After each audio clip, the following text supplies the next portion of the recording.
श्री स्वामी समर्थ. नमस्कार मंडळी, मी मीना तुळसकर. आज मी तुम्हाला अळूची भाजी कशी करतात ती दाखवणार आहे. त्याला अळूचं फतफताही म्हणतात. काळे वाटाणे घालून अळूची भाजी कशी करतात ती दाखवणार आहे. चला तर मग बघूया साहित्य. हे अळू कापून मी धुवून मिळून कापून ठेवलं आहे. त्याचे देणारे सोलून वगैरे कापून ठेवले. बारीक आहे, हे कवळं आहे एकदम अळू. आणि हे काळे वाटाणे उकडून ठेवलेले आहेत मी, काळे वाटाणे. आता हे खोबरं, ओलं खोबरं आहे, एक ओळं आहे, 2 कांदे आहेत उभे चिरलेले भाजायला, म्हणजे भाजायचं आहे खोबरं. आणि हे कांदा, हे फोडणीसाठी 1 कांदा आहे बारका, 7-8 पानं ह्याची कढीपत्त्याची. हे त्याच्यामध्ये कोकमं टाकायला, हे लसूण फोडणीला, गूळ, साखर नाही घालायची, गूळ घालायची ह्याच्यामध्ये, मोहरी, हिंग, गरम मसाला, हळद, धना पावडर, जिरा पावडर, हा मालवणी मसाला आणि चवीसाठी मीठ. आता मी खोबरं भाजून घेते. आता तवा तापला आहे. आता खोबरं भाजण्यासाठी तेल मी सांगायला विसरले तुम्हाला.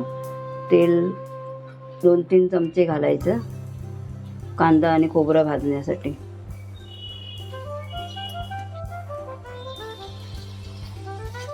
कांदा घालते भाजायला.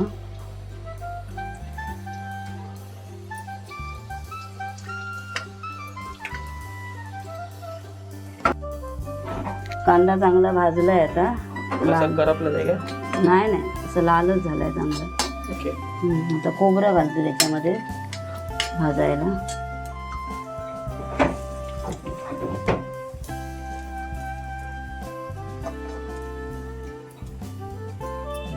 हे खोबरं घातलं. खोबरं भाजून घेऊया आता चांगलं.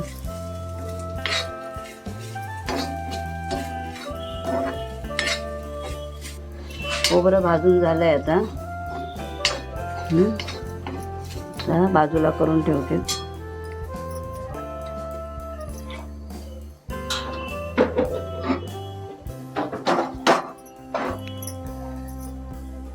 चार 5 चमचे फोडणीला तेल टाकते. कुकर तापलाय आता.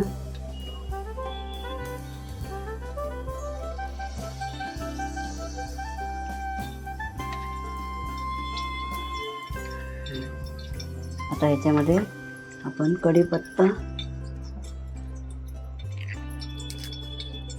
कढीपत्ता घालायचा तर तुम्ही घाला, मी आपली घालते म्हणून घातला. काही लोकांना नाही. गॅस बारीक केला. कढीपत्ता आता तडतडलाय. आता हिंग घालते, अर्धा चमचा.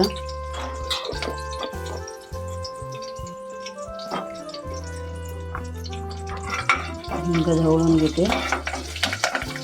आता मोहरी घालते, अर्धा चमचा.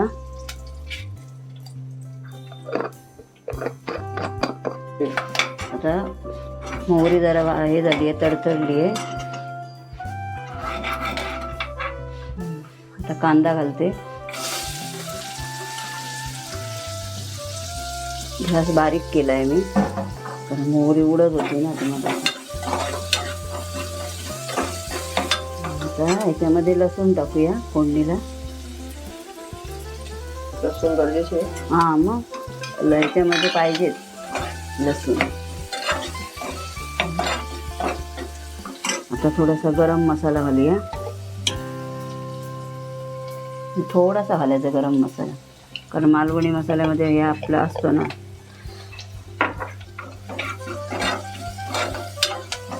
सामान, गरम सामान असतं. आता थोडं धना पावडर घालू, अर्धा चमचा.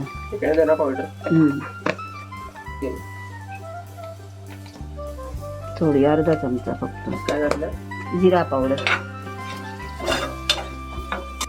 अर्धा चमचा हळद,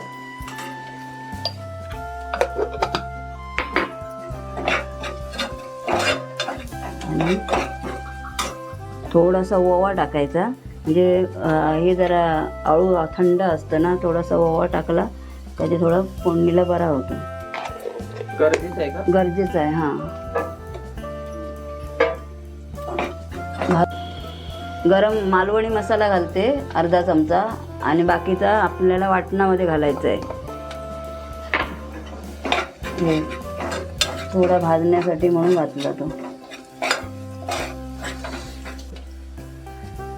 गूळ गूळ आपण खोबरं हे साखर घालतो ना चवीसाठी, तर याच्यामध्ये थोडं गूळ टाकलं. गुळामुळे चांगलं वाटतं, जरा अळू चांगलं लागतं.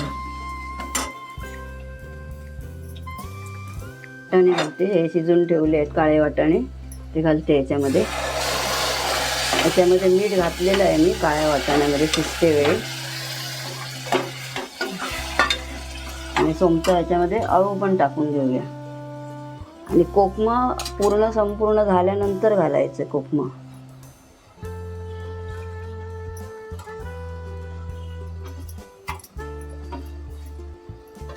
झालं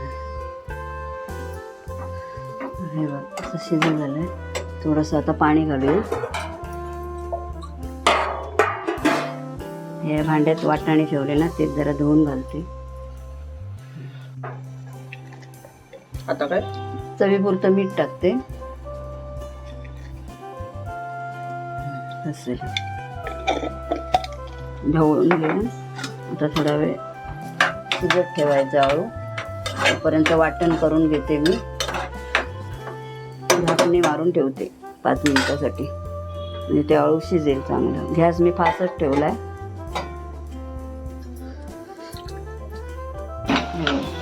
शिजून गेलाय पूर्ण. आता वाटण घालते त्याच्यामध्ये. हे वाटण ते ह्याचं केलं ना, हा खोबरं मग अशी भाजलेलं ना, ते खोबरं सगळं. आणि कांदा भाजला त्याचं हा. गेलं.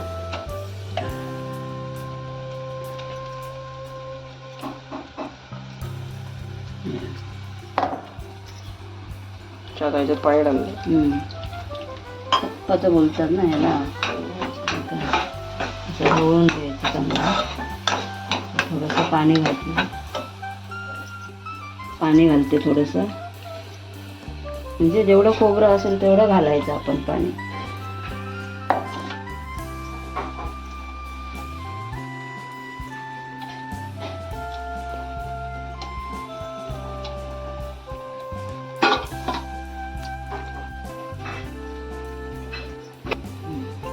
हे सगळं आता धुवून ओतते मी पाणी.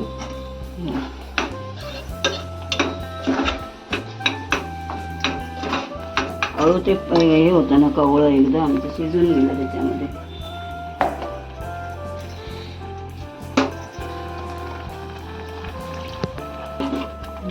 आता हे 5-10 मिनिटं ठेवायचं. हा अजून जरा कोकमा टाकायची आहे ना त्याच्यामध्ये. असं ढवळून घेते पूर्ण. लास्टला कोकमा टाकायची. गॅस जरा बारीक करते, फास्ट होता तो. आता कोकमा टाकून घेते. असं झालं आता पूर्ण. हो. ही जर रेसिपी तुम्हाला आवडली असेल तर लाईक करा, शेअर करा, सबस्क्राईब करा. धन्यवाद. लवकरच 1000 सबस्क्रायबर होतील ना. होतील ना आता. तुम्ही मदत केला नवीन सबस्क्रायबर